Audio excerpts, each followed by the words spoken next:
c'est une année d'échange, mais c'est une année de cours comme une autre. C'est pas juste une année de césure. Au sein de l'IUT de Tarbes, vous avez plusieurs destinations qui sont possibles, que je vous ai affichées à l'écran. Donc pour ma part, j'ai choisi l'Écosse, mais il y a aussi l'Irlande, l'Espagne, la Russie, la Roumanie, la Suède et le Québec. Sachant que pour chacun des pays, il y a souvent plusieurs villes. Par exemple, en Irlande, je sais qu'il y a 3 villes. En Espagne, il me semble qu'il y en a 2 ou 3 aussi. Et pour les autres également. Donc après ça, c'est à vous aussi de vous renseigner sur le site ou auprès de Madame Guin pour savoir quelle destination vous intéresse particulièrement, pourquoi, quelles sont les matières qui y sont disponibles aussi, puisque toutes les matières ne sont pas forcément disponibles dans toutes les destinations. Par exemple, en Suède, à Kalmar, il me semble qu'il n'y a que de la communication. Donc si vous n'êtes pas forcément intéressé par la communication, la Suède ne sera pas forcément adaptée pour votre projet. Ensuite, plus particulièrement, le duet à Glasgow. L'université donc partenaire de l'IUT de Tarbes à Glasgow, c'est l'University of the West of Scotland. Donc c'est une université qui est classée dans le top 600 des universités au monde et dans le top 150 des jeunes universités. Donc ça c'est des classements qui ont été réalisés par le Times Higher Education, respectivement en 2021 et 2020. Il y a plusieurs campus pour l'University of the West of Scotland et celle qui vous concerne à vous, c'est le campus de Paisley, qui est à 5 minutes de... Paisley, c'est une ville qui est à 5-10 minutes de Glasgow. Donc voilà, mais je sais il me semble qu'il y a 4 ou 5 campus différents pour cette université-là. Alors comment ça fonctionne? Euh, En fait, vous allez devoir choisir vos matières dans cette université-là. Vous choisissez vos matières et pour chaque matière, vous avez, c'est pas des partiels les systèmes d'évaluation, c'est pas des partiels écrits. Alors, ça sera pas forcément vrai pour vous, mais en tout cas pour moi et pour l'année précédente, toutes les matières en fait étaient évaluées à partir de dossiers, soit un dossier donc de groupe, soit un dossier personnel. Et donc par exemple, vous avez votre cours qui va commencer soit début septembre, soit début novembre, soit ça dépend. Et vous avez ensuite donc la deadline qui est en janvier ou en décembre, etc. Et vous devez réaliser votre dossier pendant ce laps de temps et le rendre, bon, forcément avant la deadline, et ce sera votre seule note sur, sur cette matière-là. Donc, a priori, pas de partiel écrit. Ensuite, autre petite particularité, pour valider votre module, votre matière, la moyenne qui est demandée est de 40 sur 100. Contrairement en France où c'est 50, donc 10 sur 20, en Écosse c'est 8 sur 20, donc 40 sur 100. Il y a aussi une autre particularité, c'est que 10 à 20% de la note, le Harvard Referencing, c'est une méthode de référencement particulière, correspond à entre 10 et 20% de la note. Le Harvard Referencing, alors ça fait peur à beaucoup de monde, c'est en fait c'est un mode de rédaction, c'est pas vraiment un mode de rédaction, c'est un mode de référencement. C'est par exemple quand vous allez devoir écrire un essai, un texte ou quoi, tout ce que vous allez dire c'est pas, vous devez pas l'inventer ou ça doit vraiment être un fait qui a été énoncé dans une revue de presse, un ouvrage par un scientifique, ce genre de choses. Donc ça doit avoir été prouvé. Et donc vous devez forcément citer vos sources d'une manière particulière dans votre ouvrage et faire ensuite une table des références à la fin. C'est pas sorcier, mais ça demande quand même, ça prend quand même un peu de temps. Et bon, après, il y a tout vous est expliqué bien sûr sur le site, etc. Mais ça prend quand même du temps, il faut savoir. Ensuite, il y a aussi beaucoup d'activités extrascolaires qui sont disponibles à Glasgow, plus particulièrement à Paisley. Donc, notamment au niveau des sports, il y a énormément de sports qui sont possibles, qu'il est possible de pratiquer donc à Glasgow. Donc, comme vous pouvez voir sur la photo, là, il y a du volley, du rugby, du hockey, du foot, du basket. Il y a aussi une salle de musculation. On peut faire aussi de l'haltérophilie. Il y a aussi du cheerleading. Donc, il y a vraiment énormément de sports. Euh, et la vie associative. Donc, ça vous permettra notamment de bien vous adapter aussi à la vie associative en Écosse. Puisque en tant que Français, forcément, vous n'allez pas connaître tout le monde, etc., contrairement à tous ceux qui seront sur place. Donc, ça peut vraiment être quelque chose de très intéressant pour mieux vous adapter. En ce qui concerne aussi la vie étudiante, là-bas, il y a The Union. The Union, c'est un équivalent un petit peu du BDE à l'IUT Tarbes, donc de l'amicale. Et eux, ils vont s'occuper d'organiser tout ce qui va être événements étudiants, soirées étudiantes, tout ce genre de choses. Alors cette année, c'est un petit peu particulier puisqu'avec avec le Covid, il y a pas énormément de possibilités. Là, par exemple, on est confiné, donc c'est un peu compliqué, mais on espère que l'année prochaine, ce soit mieux. Et donc voilà, donc The Union, c'est le BDE local, on va dire. Alors, pour la poursuite d'études après un duet, le, un des parcours possibles, c'est les écoles de commerce. Il y a plusieurs concours pour les écoles de commerce. Quand vous postulez après un DUT, donc après un bac+2, vous participez au concours AST1 pour rentrer donc en école de commerce en L3, en troisième année après le bac. Ce concours AST1, donc vous connaissez, passerelle 1, tremplin 1, et ensuite des écoles qui font des concours entre guillemets indépendants avec le TH2, le TOEIC, etc. Comme par exemple TBS, Schema et d'autres. Je n'ai plus les noms exactement en tête. Ce qui est intéressant avec le concours AST2, c'est que ça vous permet donc, contrairement au concours AST1, de postuler à toutes les écoles du top 10, sauf les SEC qui demandent de rentrer en Master 1. Par exemple, vous pouvez, après un duet, bon, bien entendu, il faut avoir les résultats au TAFE et au TOEIC demandés, il faut avoir le dossier, un dossier qui soit jugé intéressant par les recruteurs, etc. Mais vous pouvez parfaitement intégrer HEC. Vous pouvez aussi intégrer le SCP Business School, le M Lyon, l'EDEC, qui sont des écoles du top 5. Ces écoles-là que je viens de citer ne sont pas accessibles après un concours AST1. Donc, personnel, Audencia non plus d'ailleurs, qui est sixième. C'est pour ça que je trouve ça très intéressant de pouvoir accéder au concours ST2. Donc le concours ST2, vous l'avez compris, vous rentrez après une troisième année dans le supérieur et donc vous rentrez en Master 1 d'école de commerce. Donc vous pouvez également postuler aux IAE. Je ne sais pas si tous les IAE reconnaissent le. Je ne pourrais pas m'avancer pour savoir si tous les IAE reconnaissent le duet, mais je suis certain que un bon nombre d'entre eux, en tout cas, le reconnaissent. Donc je vous expliquerai pourquoi après. Pourquoi? Alors oui, attention aux équivalences. Certaines formations ne vont pas reconnaître le duet comme une L3, comme une troisième année après le bac. C'est pour ça qu'il faut vraiment bien vous renseigner sur la formation que vous souhaitez faire après le duet, pour savoir si donc cette formation-là reconnaît le duet ou pas. Par exemple, pour les écoles de commerce, la grande majorité les reconnaissent, notamment le top 10. Les IAE aussi. Par exemple, les licences à l'université, les masters à l'université, je pense que ça va dépendre du master, ça va dépendre de l'université. Donc ça, c'est à vous de vous renseigner après auprès de la formation qui vous intéresse. Pareil pour Sciences Po. Sciences Po, je ne sais pas du tout s'ils reconnaissent le duel. Donc ça, c'est pareil, n'importe quelle formation ou des écoles de communication ou de sport, j'en sais rien. Il faut vraiment vous renseigner en amont avant de partir. Parce que si vous partez et que quand vous êtes sur place, vous vous rendez compte que votre formation, enfin la formation que vous souhaitez intégrer, ne reconnaît pas le duet, vous serez obligé de l'intégrer en bac+3. Donc concrètement, le duet reste une expérience très intéressante, mais c'est comme si vous perdiez, c'est comme si vous redoublez, que vous perdiez une année. Pour revenir sur pardon, les IE et les écoles de commerce, j'ai oublié un petit point.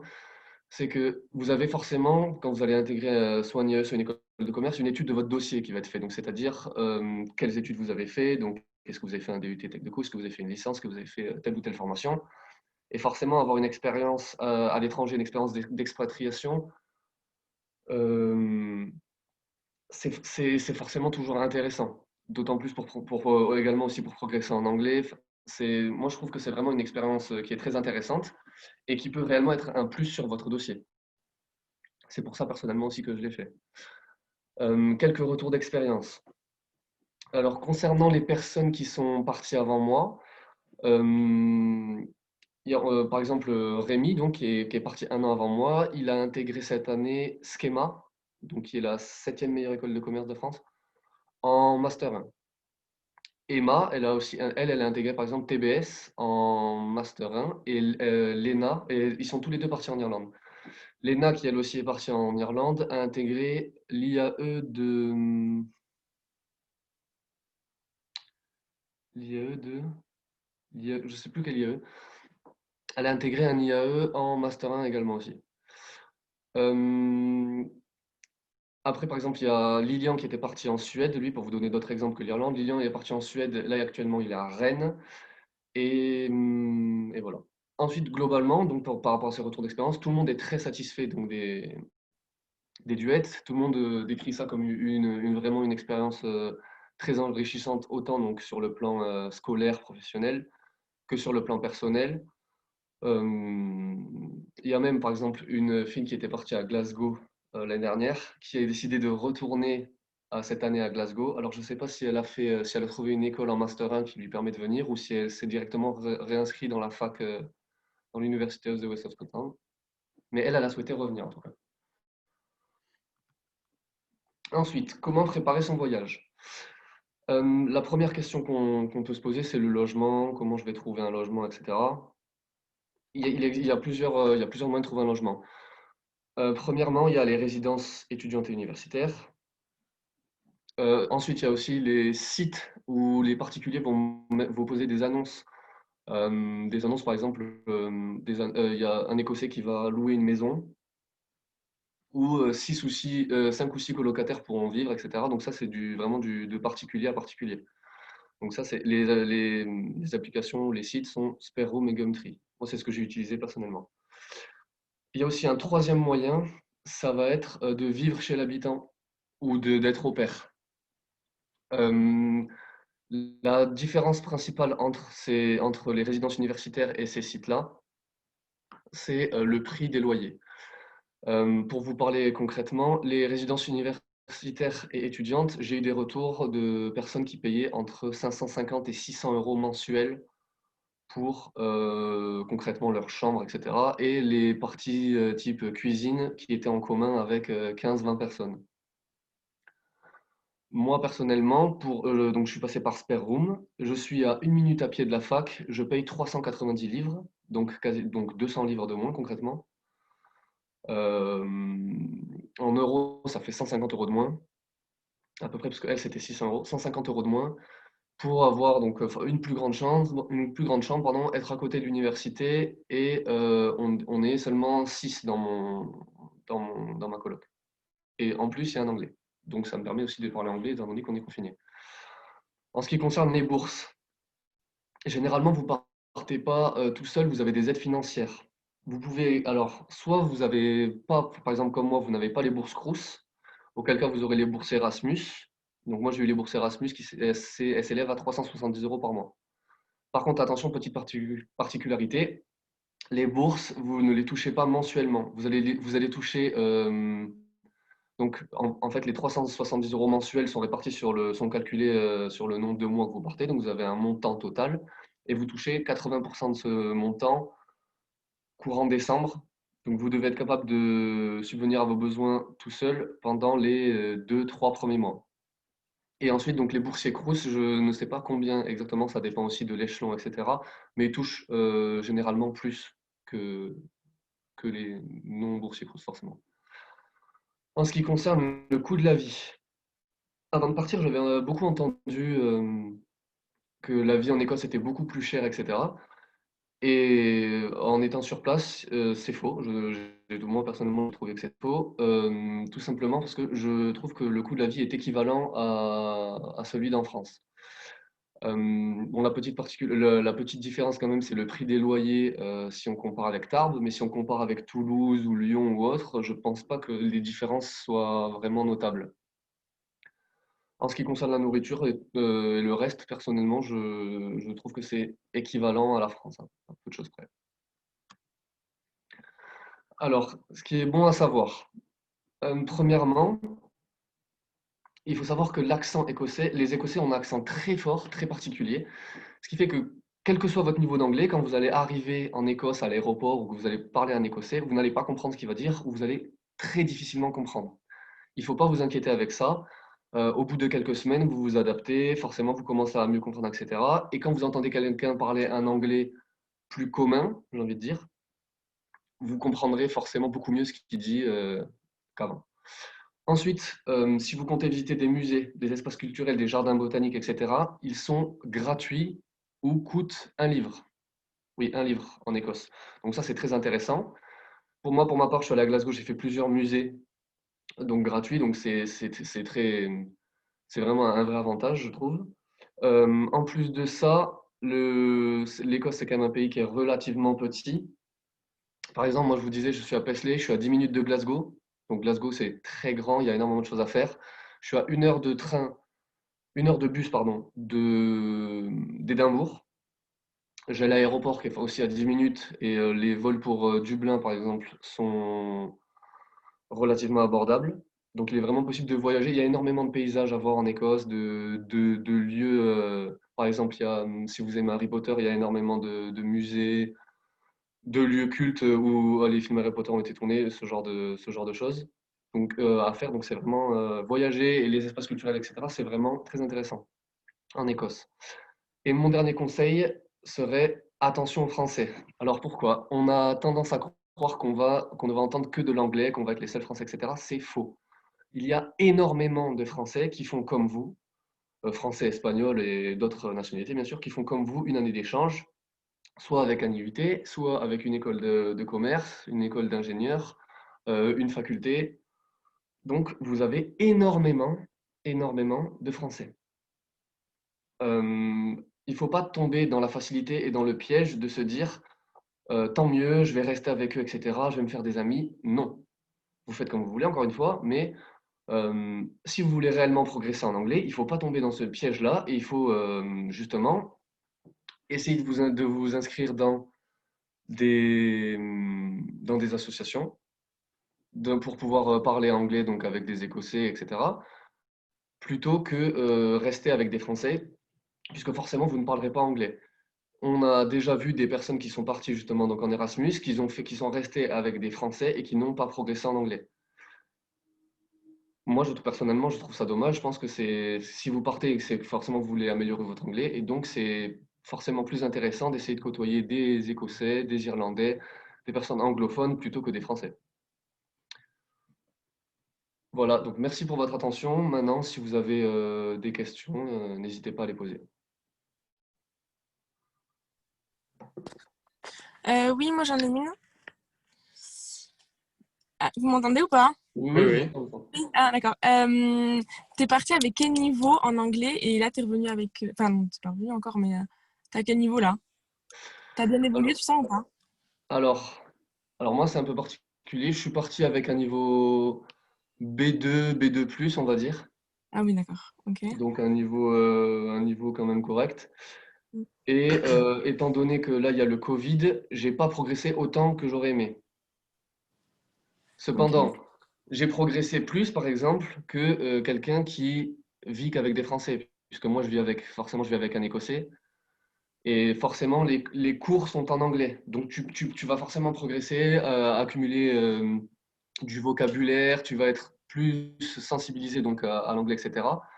Maintenant, c'est sûr que si jamais toi tu vas en Écosse et qu'il y a le Covid et met moins de bâtons dans les roues, que tu peux aller à des associations, faire du sport, aller aux cours en présentiel, etc., tu progresseras beaucoup plus. Mais donc, pour Oui, répondre à c'est ta sûr. question, oui, oui, tu progresses. Moi, personnellement, là, ça fait 3 mois que je suis là, donc j'ai déjà vu énormément de progrès, notamment dans l'aisance à l'oral, etc. Mais s'il n'y a pas le Covid, tu progresseras beaucoup plus vite. Ouais. Voilà, j'espère que j'ai bien D'accord. répondu à votre question. Ouais, ok, merci. Il y a d'autres questions ou pas? Non? Ouais, Peut-être. Alex, je peux prendre la parole? Oui. Comment Vas-y, ça s'est Michel. passé ton TOEIC? Pardon? Oui, Alexandre, est-ce que je peux prendre la parole?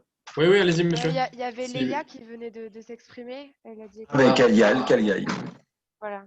Je voulais savoir comment ça s'était passé pour le TOEIC, quand tu l'as passé. alors le TOEIC, il faut savoir que, alors moi ça c'est un avis personnel, mais le TOEIC ça reflète pas vraiment enfin votre niveau d'anglais. Moi par exemple le TOEIC, la première fois que je l'ai passé, j'ai eu 795, donc ce qui est pas forcément incroyable, mais c'est pas non plus un score trop bas. Le TOEIC, vous n'avez pas besoin de parler, c'est simplement du listening et reading. Donc, par exemple, moi, comment je prépare le TOEIC là? Je lis des livres en anglais. C'est tout simple, mais si le TOEIC, c'est une question. L'anglais n'est pas compliqué dans le TOEIC. C'est pas des situations compliquées. Il faut juste que si tu comprends relativement bien, tu arrives à lire assez rapidement, à bien t'organiser, à être très efficace. Tu peux avoir des très bons scores sans avoir un niveau d'anglais bilingue donc, ouais, il y a énormément de. J'ai des retours j'ai des témoignages de personnes, par exemple, qui sont en ingénieur, en école d'ingénieur ou quoi. Des personnes qui ont plus de 950 sur 990 au TOEIC en ayant un niveau d'anglais, en ayant un niveau d'anglais débutant, juste en revoyant les bases et en étant entraîné à lire très rapidement. C'est surtout le temps qui pose problème en fait dans ce genre d'examen. Voilà. C'est mon avis Et du personnel. coup, la question, c'est peut-être pas posée, mais est-ce que le TOEIC, il le faut pour la duette ou pas? Alors non, il ne le faut pas. Maintenant, si vous souhaitez postuler à des écoles de commerce ou des IAE ou autres, pour les écoles de commerce, c'est sûr qu'il le faut. Pour les IAE, je ne suis pas certain qu'il soit obligatoire, mais je pense que ça peut être un plus.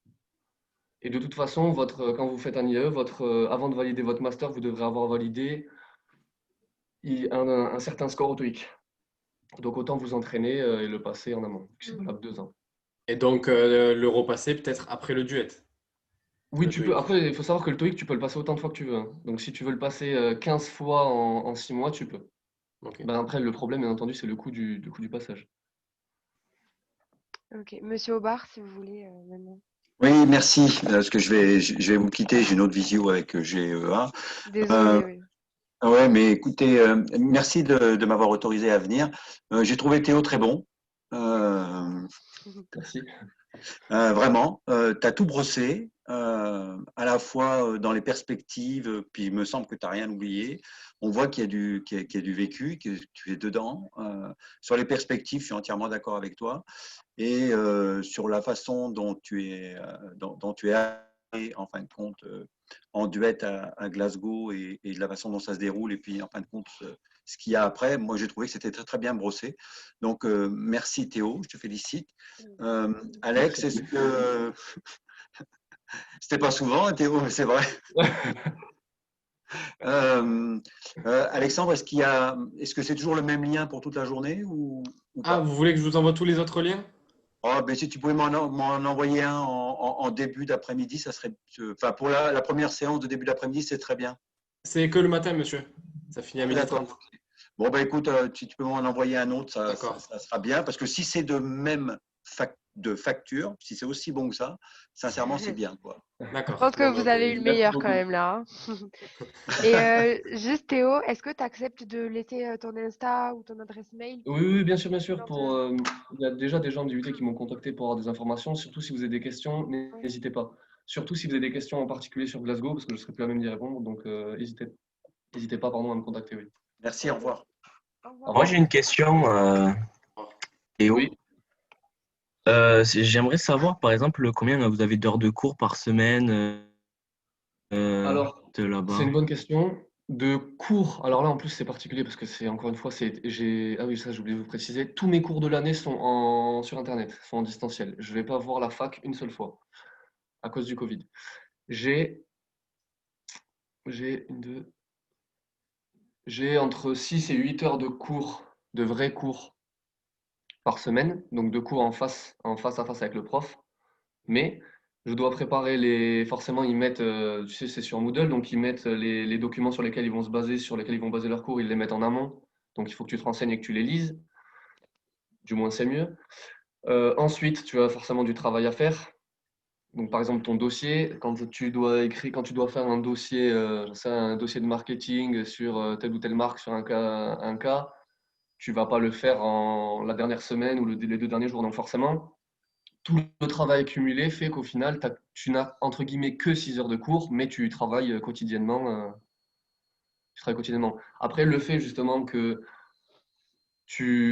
n'ait que 6 heures de cours en face à face, personnellement, moi, ça me permet de mieux m'organiser pour pouvoir réviser mes concours, pour pouvoir agencer comme je veux mon travail. C'est pas comme par exemple à l'IUT où tu sais que de 8 à 12 ou de 14 à 16, tu es obligé d'avoir cours.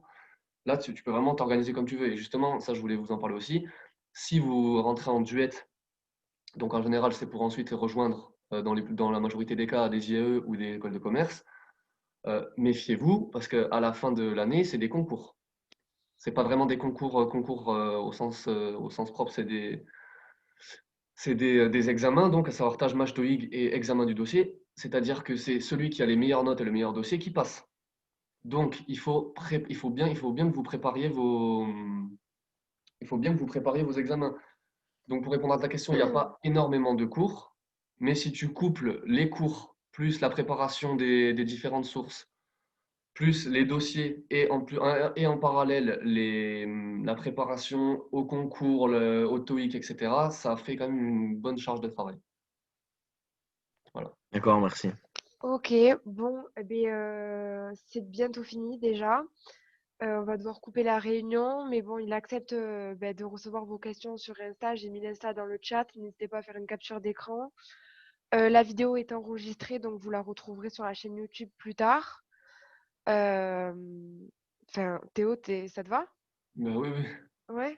Et je Quand croyais t'es dire non? qu'Alex, Ah, mais je croyais qu'Alex, il l'avait dit en début de. Non, Ok. j'ai zappé. Non, mais monsieur Si, Cabaret, si il ça a que- dérange, si ça dérange quelqu'un, envoyez-nous un message sur Insta. Et voilà, merci beaucoup et à tout à l'heure pour les autres qui font une vidéo. Voilà, rendez-vous sur vos autres liens du coup. Merci. Merci Merci. Théo. Au revoir. Avec plaisir, au Merci revoir. Théo. Merci. Au revoir. Bon ben nickel.